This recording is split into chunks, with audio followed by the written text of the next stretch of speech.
ได้คือกันได้แนวน่ะคันปูญาดีได้คือกันได้คนบ่มักโดยอยากปูนาแล้วมันเมื่อยดี เอ เนาะ อมึงเมื่อยอดแล้วถึงเจ้าคือกันได้ลูกเจ้าไปเจ้าก็บ่ดีใจได้นั่งกินนอนกินได้มื้อเดียวก็พายโทรศัพท์ ถึงว่าสิดีกับมัน คือพ่อแม่น้องนั่นนะมันเป็นฮีทบ้านคือว่าแหละ เป็นฮิตบ้านเนาะ โอ้ยไผก็คือกันแหละมันแต่ยังอีกอ่ะผู้คนมันเป็นอันนี้นะ มันเป็นทุกคนเนาะ โดยทุกคนคือ ผ่านมาเขาออกไปก็ต้องได้มาเสีย คือว่าไปบ่เคาะไปบ่ลามาบ่เคาะ ไปเวลามาบ่ครอบ บัดนี้เนาะเอาคลิปลงวังไปผมกินนี่นะ FC เพิ่นก็คอมเมนต์นึงเนาะในเมื่อแบบว่ามีผู้หลักผู้ใหญ่ทางภายนั้นมาเพิ่นก็เอ้าแปลกแท้ว่าซั่นแทนที่ฝ่ายชายต้องไปหาฝ่ายหญิงอันนี้ฝ่ายหญิงมาหาอันนี้คืออันนี้โมเมนต์ว่านั่นเนาะมาไกลเกลี่ยซื่อโคนะแม่นฝ่ายชายไปอยู่แล้วเนาะหมายของมันบ่แม่นเรื่องเท่าไรเนาะเป็นเรื่องนั่งทุกข์ต่างหากนั่งทุกข์เลยมาเอาหัวเลยมันบ่จะกลับมื้อถามนำมื้อเช้านี่มึงสิถ้าพอว่ามึงเรื่องว่าความนี่เว้าล้นบาเรือแห่งเฮาหับบ่ได้มึงสิมื้อบ่มันบ่มื้อเฮาสิอยู่นำผัวเฮา อยู่นี่น่ะก็อยู่อยู่นั่นก็อยู่กับพวกเขาก็เลยว่าบัวใบซ้ำน้ำใบคุณเนาะเพราะอยู่ใส่กันมีหิตมีของคนเขาก็เลยหับพ่อแม่ก็เลยหับแล้วหับเอาไปห้องไปขอหับว่าสิไปห้องไปขอแม่เงิน2 ล้าน5หมูน้อยตัวหนึ่งว่าเรื่องเงินคันขอแต่เรื่องคาดองบ่ทันเว้ากันบ่ได้ไปบ่ได้จังหูแต่ว่ากันอยู่บ้านดงแม่หุ้นบาทนี่เรื่องมันแน่นั้นบ่แม่นเรื่องของเท่าไรอันนี้บ่เกี่ยวกันบ่คือว่าบ่คิดถามเพิ่นสิบ่เข้าใจว่าเฮาต้องไปหาอันนี้แบบว่าเพิ่นมาไขว้เนาะพออันนี้เพิ่นมาไขว้เนาะเพิ่นมาเว้าซื่อเนาะแม่ถ้าว่าไปคอก็คือว่าเราต้องไปอยู่แล้วเนาะไปคอก็ต้องไปคอบ้านเจ้าสาวพุ่นแหล้วอันนี้คือว่าเพิ่นมาไขว้มาไขว้ซื่อเนาะว่าลูกเต้าข่อยนี่เฮ็ดจะได้เขาได้มาฮักกันได้อยู่ถูกต้องมันนั่นนะมันบ่แม่นมาไว้คารองกันมานั่นกันนี่บ่แม่นเนาะโย FG เพิ่นก็ว่าในนี้นะสิถ้าว่าไปไหว้ไปคอเจ้าสาวนี่คือว่าไปฮอดบ้านเจ้าสาวพุ่นแหล้วไปใส่ต้องไปเพิ่นเขาเป็นเจ้าภาพเขาต้องไปขอผู้เขาหาเขาในนั้นได้เนาะแต่ว่าน้อยหลายยังบ่จักมื้อนี้มีแต่ฮู้แต่ว่าคันคอนั่น2 ล้าน5กับหมู1โตบัดนี้นะบัดนี้เรื่องคาดองนี่น้อยหลายบ่ไผมีความสามารถหรือบ่มีความสามารถสำใดก็ยังบ่ทันเข้าใจบัดนี้นะคือทางในบ้านเพิ่นมามื้อนี้น่ะระหว่างเรื่องของน้องไดกับเรื่องของน้องตุ๊กนี่คือไกลเกลี่ยกันโอเคกันเรียบร้อยแล้วแม่นเอาเรื่องอันเงิน500,000น่ะนะเรียบร้อยแล้วเนาะแต่ว่ายังคาใจอยู่บ่นี่เนาะยกตัวอย่างว่าความแน่ฮะดันเนาะทั้งพี่ก็พอใจแต่งทั้งพุ่นก็พอใจฮับเนาะแต่ว่าบัดนี้เรื่องบ่ยุ่งยากนี่เขาเว้าจะได้บางหนึ่งนี่เขาเว้าคาจะได้เขามันถือเป็นบทเรียนมันหลายแหละเนาะสมมุติพอจุนี้มาก็เรียกเฮ็ดเรียกงานการสร้างในบ้านเขาก็บ่เฮ็ดจุนี้นี่แล้วเขาแล้วมันคัดวันหลายคนมันโจมตีว่าเป็นยังจังว่าเป็นประเด็นทางแต่นี่ยังบ่เรียกบ้านการเมืองแบบบ่ไปเฮ็ดนำเขาเวลามีเวียกแน่เวลามีเวียกนำบ้านแหละแน่เจ้าจักป้าจักถิ่นคือบ่ไปซอยแม่นหมู่แน่แต่บัดนี้เขาจะให้มีเป็นระเบียบแบบแผนมานี่อันนึงเนาะอัน2ทั้งคือทั้งพ่อนี่เนาะสิว่าอีแต่หลายก็เว้าบ่ได้คนบ่ได้ตกบ่ได้แต่งบ่ได้ต้านบ่ได้แต่งคือทางทุกนี่มานี่บ่ได้เป็นไผพ้องได้ถ้าโตได้ไปบ่สร้างยางบ่หาพ้องเว้าได้แม่นเจ้าดีก็เป็นลูกไผคอยแม่นถ้าเจ้าบ่ดีจุว่าบอกกันยังไงว่าขอโทษลุงเต่าเนาะไปลินบ่าวลินแพรวเนาะไปลักมกจกหอเต็มที่ได้คนเน้นเต็มที่ได้ก็ได้เว้ากันหรือว่าเจ้ามาแล้วเจ้าเบ็ดบ่สร้างมากินนอนอยู่คือผ่านมานี่แล้วบ่ได้ผัวไปเฮ็ดไร่งานเจ้าบ่มีจุมีแจวเขาน้ำจำปาบ่ได้แต่งได้คือกันได้แนวน่ะคันปูญาดีได้คือกันได้คนบ่มักโดยอยากปูนาแล้วมันเมื่อยดีเนาะมึงเมื่อยอดแล้วถึงเจ้าคือกันได้ลูกเจ้าไปเจ้าก็บ่ดีใจได้นั่งกินนอนกินได้มื้อใดก็พายโทรศัพท์อยู่ถึงว่าสิดีกับมันคือแบบพวก FC เขามาสัมภาษณ์ว่าไปแล้วว่าต้องมีมื้อใดก็แขนคออยู่เอาแต่อยู่แม่นย่าเฮ็ดอยู่กับเจ้าบ่เฮ็ดนี่ค่อยเว้าจังได๋ก็บอกแจ้งนั่นเลยแบบว่าบาดดินเนาะบาดดินบาดเฮ็ดซะเนาะก็บอกว่าจนว่าคนไปจุดินอยู่ว่าขอโทษลุงเต้าก็บ่หมายว่าไผก็เคยอยู่แม่นเฮ็ดแน่เบิ่งนำเพราะสังคมมันก็คือคู่มือไผก็ฮู้เข้าใจติคือผ่านมานี่แน่นโอ้ยจะบ่อยากได้เว้ายอมแล้วดังแท้นี่เพิ่นแหละติมันเหลือความอายคนหมายความมันมีความอายแล้วถามเนาะนี่ผัวมันนี่ถ้าบางไรไปเฮ็ดงานกับพนักงานมันนอกมากินก็บ่ได้บ่มีแต่ปู่ย่าตามอยู่ตามแจวให้เจ้าว่าสิไปแต่งให้ผู้ก็เจ้าก็บ่แต่งเฮ็ดหยังเจ้าก็บ่เฮ็ดมีแต่ย่านี่แต่งให้ลูกจังได้กิน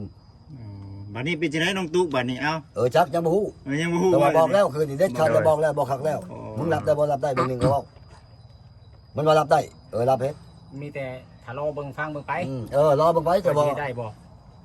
เบื้องหน้าเขายังบ่ฮู้แม่นบ่ วันนี้ เบื้องห ถ้า ลังเขาฮู้มาแล้ว ถ้าหากว่าในเรื่องการขอกันเรียบร้อยนี่คือสิเขียนใบยุ่งยากเลยแม่นบ่บัดนี้ เรื่องมายุ่งยากนี่นายบ้านเขาเป็นผู้ต้องการเนาะ อ๋อ แต่ผู้เฮ็ดอันนั้นเขา เฮ็ดให้แม่นเขาเนาะ เขารับแล้วบางหนึงนี่ ให้เฮ็ดเลยแม่นบ่ ให้เฮ็ดเลย อ๋อ ผ่านมามันยากเนาะบ่ว่าแต่ครอบครัวนี่ครอบครัวอื่นนี่ก็สิบ่มีใบยุ่งยากบ่มีหยังมาย าก อยู่โลๆเลย เนาะ เกิดตีกันฆ่ากันรถ มันคือ หาในบ้าน นะเป็นตัวอย่าง อ๋ นะครับ อ คือว่าครอบครัวน้องนี่ก็เคยเป็นตัวอย่างมาแล้วนี่นะ อืม เพิ่นก็สิเอาตัวนี้แหละไอ้ คือในบ้านนี่เนาะเขาแล่นทางเรียบร้อยเขาทางเมืองคนเป็นผู้สามตาคำแน่เนาะ อื มาเลยอีแท้แล้วเอาแล้วบ่สนบ่วนนำบัดนี้บ่เฮ็ดมันจะฆ่าเขามันเป็นเรื่องเป็นรายมาไปหาเขานะ ว่าเป็นคนในบ้านนี้อีกบ้านเพิ่นบอก บ้านนี้คือตั้งแต่นี่นี่ยุ่งบ่ยุ่งเนาะยุ่งมาไหนแต่ว่าพังไป อ๋อ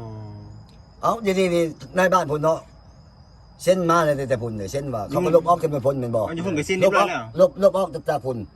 ก่อนจะพี่เส้นได้ อ๋อ ลบออกว่าลุดพุ่นมาเพิ่มพี่แต่ได้ว่าเมื่อแบบนี้นี่ก็บ่จักได้เว้า เมื่อพุ่นกับเมื่อซื่อๆเด้อเนาะ อ๋อ เพราะว่ามันบ่ได้นั่นเนาะ ก่อนจะว่าทั้งนี้จะออกแลนใบให้นี่ก็ย้อนว่าลายเส้นจากทางพุ่นเด้เป็นผู้เส้นว่ามามอบทางบ้านโนนสันแต่ว่าคันเว้าคักๆเนาะมีหยังก็อย่าอีแตนยังเป็นคนบ้านโนนสันเดี๋ยวนี้ อ๋อ เพราะว่ายังบ่ได้เฮ็ดใบง่าย แน่ แม่นอยู่ เออ เพราะว่าง่ายมาพี่แล้ว แน่ ยังบ่ได้อนุมัติจาก แน่คันว่าจะได้จะต้องเอาไปใหญ่ๆมื้อแม่นบ่เมื่อเขาพุ่นอีก เพราะว่าเฮายังบ่ได้เฮ็ดใบง่ายง่ายครับ เอออ้าว ถ้าเป็นเรียกเป็นงานกับเจ้า คันทาว่าในบ้านเก่งทาว่าคนขาตีบีบอยอีแตเนาะมันไปลักมงจงหอสมมุติว่าซั่นซะไปหานายบ้านเขาก็ปัดจังกันเอาเขาจะเป็นคนบ้านโนนสันเด้อ อ๋อ เพราะว่าเฮ็ดใบง่ายไปแล้ว เอ้ามิดมือเขาเลยเด้ เพิ่นก็ปฏิเสธด้วยกันถามว่า แต่ ไป ว่า เฮ็ดแนวบ่ดีนะ แต่ว่าแบบนี้เนาะถ้าว่ามันคิดถึงหรือบ่มันคิดบ่ถึงก็บ่จักนํเรื่องเขา บอกกันนั้นเลยได้บอกไปนั้นเลยอันนี้ได้ ก็ถือว่ามื้อนี้นะถือว่าเด็ดขาดแล้วมื้อนี้แม่นบ่ แล้ว อ๋อได้ข้างใน มี แล้ว แต่เกียมแต่มือมาชุกนี่สิไปขอ วันศุกร์สิมาฮอดนี้ แม่น อ๋อ บอกกันนั้นเดี๋ยวสิไปขอบ่นี่บ่เอาลูกคนมาใส่จะละ เนาะ ทั้งพอนี่นะบ่ลูกบ่ท่วมพี่คลองรับ โดย ตกลงกันแล้ว โดยในเมื่อลูกเขาเจ้ามาอยู่น้ำเฮาก็ต้องไปเฮ็ดให้มันถึกตามพิษคองเนาะ ถึงตามเรากฎหมายเนาะ แต่ว่าพวกเขานี่บ่มีสิทธิ์เน้นเน้นบ่ยุ่งยากเลยพวกเขาบ่มีสิทธิ์เน้น บ่นี่เนาะ พ่อแม่นี่เจ้าจังมาก็มาหลังจากแต่งแล้วแหละแต่ว่ายุ่งยากซับซ้อนหยังก็ทั้งผู้เป็นผู้รับได้เพราะว่าหลักการมันก็แน่นั่นเนาะ อ๋อ หลังจากแต่งแล้วปึ๊บเจ้ามาอยู่พี่แล้วเจ้าก็ต้องเอาใบยุ่งยากมาพี่ถือเป็นผู้หญิงหรือผู้ชายก็ตามแต่ ถ้าหากว่าเขาเจ้าเอาใบยุ่งใหญ่มาแล้วคือทั้งเฮาเองบัดนี้เนาะพ่อกับแม่ทั้งนี้เป็น เออ ผู้รับผิดชอบบัดนี้เนาะ เป็นความรับผิดชอบ อ่า แต่บ่มีในน้ำบ้านเขาก็บ่ฮับเจ้ามาอยู่แล้วล่ะบ่พูดให้ว่า เจ้าเป็นคนอยู่คนแดงมานี่ก็เจ้าจะได้เงินประกันภัยนี่ก็ บ่ได้อีกเนาะ โอ้ยบ่เป็นคนคอยได้นี่ อ่า เจ้าบ่ได้เฮ็ดใบง่ายมาบ้าน อ้าว ยากอีกเนาะ มึงว่ากันยังไงซะ แม่ เนาะ แม่น ถ้าว่าเจ้าเป็นคนยุ่งยากมาบ้านนี่แหละมี โอ้ แขกรวมในบ้านเจ้าก็ต้องได้ไปเฮ็ดน้ำหมู่ได้ เป็นจมูกได้บัดนี้เก็บเงินเก็บคำเจ้าต้องได้เสียเริ่มหายตายไปประกันภัยอยู่พี่เขาเสีย หรือว่าเป็น เงินหนึ่ง น้ำ 50,000กีบ ถือว่าไปตั้งหน้าคนในครอบครัวได้นะ ได้ มีเวียกรวมในบ้านนะ ยันมาเป็นน้ำน้องเพิ่นบ่จักแบบนี้บ่เดี๋ยวเฮาบ่ได้บอกบ่ บอกบ่จักน้ำอันนี้ อ๋อเดี๋ยวเกิดการงานอย่างเด้อลูกหลานเด้อไปเด้อสิมา ไปแทน อ๋อ เลยเด้อไปแทนยาเลยเด้อยาข้างเรียกอะไรนี่นะ เพราะว่าหัวหน้าหน่วยเขามันทำประกันอยู่แล้ว อ๋อ เพราะมันแทนบ่ได้ไอ้นั่นน่ะ คือชุมเฮาก็อยู่เพิ่นให้เป็นครอบครัวหนึงเลย เป็น โม ครอบ เม ครัวน ต์ได้ ครอบ ว่า ครัวมันบ่ถ้าว่ามีลูกมีผัวได้นี่นะ โอ้ คือว่าตอน เขา อยู่ มา นั่น ไล่ น่ะ นี่สมุนครัวอยู่ทั้งพวกเขาแต่ภาคส่วน FC เขาไม่เรียกชาติให้เขาไปอยู่ให้เขาต่างหาก โอ้ มีเงินมีคำเขาก็เก็บน้ำพวกเขาแน่เก็บน้ำที่นี่แน่ โอ้ แต่คนในครอบครัวเขาต้องให้ได้ไปช่วย โอ้ เป็นเรียกบ้านการเมือ บ่ ง แม่นบ่เฮาขึ้นสามัญครอบปึ้มหัวเดียวกันว่าตีรวมครอบครัวเดียวกันจังซี่ ที่อยู่ที่แต่บางไรมีสมุนครัวต้องข่อยบางไรนี่มีแต่ว่าอีแต่ที่มันบ่มีเอ้า เพราะว่าเพิ่นก็เว้านี่ว่า เขาจะเอาสมุนครัวไปอ้างว่าเอาคนเขาได้ตั้งแต่ไม่ใช่ชื่อมันตั้งแต่บ่มีกับบางไรนี่แม่นคือกับบักไซนี่มีน้ำข่อย โดย แน่แต่อีทุกกับอีแต่มันบ่มี เนาะเพราะตั้งแต่ตอนเฮายังบ่ได้ไปเซ็นใบอันเฮายังอันนั้นน่ะ แม่นลีเฮามาอยู่นี่เฮา แต่พวกเขายังแยกออกแต่ค่าลูกนี่มันบ่มีเงินเรากันยังไงจะไป ยังแยกออกจากพวกเขานี่ยังให้เป็นอีแต่กับบักไรอีทุกกับบักไซ แม่น แต่เขาเป็นบ่มีเงิน ก็จะเป็นถ้าจะเอาออกก็ไม่ขาดคันไหนจะว่าพวกเขาดึงจองไว้ โอ้ ให้เขาตั้งเนื้อตั้งตัว เออ เนาะ คันบักไรว่ามีเงินแล้วนี่บักไซมีเงินแล้วมาเขาใช้ออกซ้ำมันลงครัวนี่ สิเฮ็ดแต่เฮาจังซี่ เออเฮ็ดเอา ครอบครัวเฮาจังซี่คันเฮา เกี่ยวกัน มีคำมีเนื้อตั้งเนื้อตั้งตัวได้แล้วนะ อืม เราพันยังไงวันนี้นี่นะถ้าว่าโมไลเป็นคนอยู่คนแดงนี่ได้เงินประกันภัยแต่ว่าอีแต้นี่เขาบ่ให้ได้เขาบ่ให้ได้แต่ว่าเขาจะเคลียร์กันในบ้าน2 บ้านนี่แต่ว่าบ่ให้ยุ่งเกี่ยวกับพอนี่มันจบกันแล้ว จบแล้วเนาะจบแล้ว แต่ว่าเรื่องฮิตเรื่องของเรื่องระเบียบและการเข้าออกกันระหวังบ้านนี่กับบ้านเขาเอากัน บัดนี้นะคือสิพากันนาบุกตัวของทั้งน้องตุ๊กบัดนี้เนาะ แม่น ตัวนี้ถื ถ้าว่าตาจอยนี่เนาะคิดดีว่าโอ้ยกูอยากให้ลูกกูนี่เข้าสู่ระเบียบและการเนาะอยู่ดีกินดีให้บ้านเมืองนี่ครับผู้ว่าเฮานี่เป็นคนบ้านก็เรื่องของเราเราไปเอาเขามากอ่ะทั้งนี้ท่วงกับเรื่องตาจอยเป็นผู้ครับว่าแล้วบางหนึ่งนี่มันเป็นชั้นได้ก่อนมันบาดนี้ไหนจะให้เขาไปแต่งแล้วยังจะใช้บ้านใหญ่ๆเขาบอกว่าได้เขาบอกว่าแต่งมาปุ๊บในบ้านเขาต้องท่วงดอกใช้ดังแต่ใบใหญ่เจ้าเนี่ยมันเป็นชั้นบาดนี้ถ้าว่าเขาบับกับเรื่องเขาจะมาอยู่กับบ้านเขาก็มาอะไรเจ้านี้ แม่น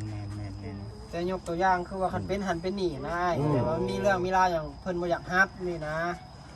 บ่แม่นว่าเพิ่นบ่ให้อยู่นั่นน่ะแต่ถ้าเฮามีใบอันง่ายๆอย่างมันก็สบายคือน้องแล้วง่ายๆซะมันเป็นตัวอย่าง คือว่ามาอยู่นี่เนาะใบใหญ่บ่ทันเอามาถ้าวันน่ะอีทุกเฮ็ดพิษสิมาหาเอาลูกไผ่เจ้าได้ไปลักไก่คอยสมมุติว่าซั่นซะเนาะห้อยเขาก็ไปโยนใส่ตาจอยพุ่นแล้วก็เอามาน่ะแม่นนะตาจอยพุ่นเด้อนี่ได้ แม่นอยู่ได้เนาะ เออ แม่นอยู่เป็นคนทางจบเป็นว่าอยู่ข้างบนในนั้น แน่ เนาะคือวันนี้คือโอเคแล้วเข้าใจกันครั้งแรกมือมันชุกเข้าพร้อมเลย แม่นเรียบร้อยบ่ให้พลาด ไม่พลาด เลื่อนอีก อย่าว่ายังคาดองว่าน้อยหลายนี่ยังบ่จัก มีแต่ว่าไปแต่เช้าไหนจนหน่อยเป็นคือมื้อนี้อีกโว้ยแบบพอแห้งอีกแล้วบ่มาแล้วบ่มาแล้วพอแห้งแล้ว บ่ บัดนี้ เขาประกันพวกเอา รับประกันอยู่บ่ โอ้ย สุกคือทาง ยอมบอกมาตั้งแต่ ไปพุ่นบ่ 8 โมง 10 โมงฮอด ไปขอวันนี้ซะ ขอนังตุกนี่บ่ วันศุกร์แม่นแต่ชุดนี้บ่เกี่ยวกัน อันนี้มันก็คือว่ามันแม่นมาขอมันหยังมาไขว่มาล้มกันซื่อนะถ้าว่าไปขอก็ต้องได้ไปพุ่นก็เว้าหั่นแหละมันฮีดมันอยู่แล้วแนว เพิ่นให้ลามมาควายนะ ลามเนาะ แต่งลามมาควาย บ่แม่นนั่น บ้าน คือ เฮา มื ก็ อ มีคือกันอยู่ดอก บ่แม่นนั่นคือมือชุดนี้เว้าว่าอันนี้เรื่องแรกเลยเนาะ แม่น เอาให้บอกพ่อมือเว้าผลพ่อบ่เมื่อเรื่องเกิดอยู่พี่คนอยู่พี่ ๆ พ่อบ่เมื่อใครว่าบางไรนี่คาตีบีโบอีแท้เลือดตกยางออกแม่นครับ แม่นติ ถึกเมื่ออันนี้เจ้าเป็นผู้บ่าวเนาะเว้าขอโทษนำเจ้าเป็นผู้บ่าวพิษไปให้ผู้คนบ่เมื่อแล้ว เจ้ามาหาแล้วเรื่องมันจะแบบนั้นนะเรื่อง ต้อ มั ง น มาคุยกันติ ต้องมาหาเจ้าต้องมาหาคอยใครว่าตีเลือดตกยางออกเนาะ เอาไปพุ่น เฮาไปแม่นไปหาลุงตาพาเขา มันเป็นแล้วนี้เนาะ เออ ไม่สิว่าปิดไปใช้ก็คือสิ โย่ ไปเลยก็บ่ได้ตินี่เนาะ แม่น บ่ได้อีกซั่นเนาะพี่น้อง เรื่องอันนี้บ่าวจิตเอ้ยขอสิเว้า โดย ได้ผ่านมาเป็นยังมันยังยากเรื่องฮิตเรื่องคองเนาะคอยนั้นบ่คิดว่าตาจอยจะไปเป็นแบบนี้ เพราะว่าในดองกงนี่เป็นเอื้อยแม่ของนางแต่เนาะเอิ้นว่าเลือดยางเขาเป็นผู้จับผู้บายขายผู้บวชแต่มาล้มกันแล้วล้มกันแล้วก็อาเห็นแล้วติงน้อยจุนี่นะมันสิฆ่าเราถ้าไปบ่สร้างยางบ่งามเจ้าก็มีฮีตคนก็มีฮีตเนาะบัดพวกเขาก็ให้ฮีตไหลว่าจะแจ้งโลดแน่ ฮีดร้ายบ่มันโค เราว่าเลยว่าเอาพวกควายเมียควายฉันเรามาไปคะแนนเขาหักแพงกันเป็นไป ร้ายบ่ฮีดมันโค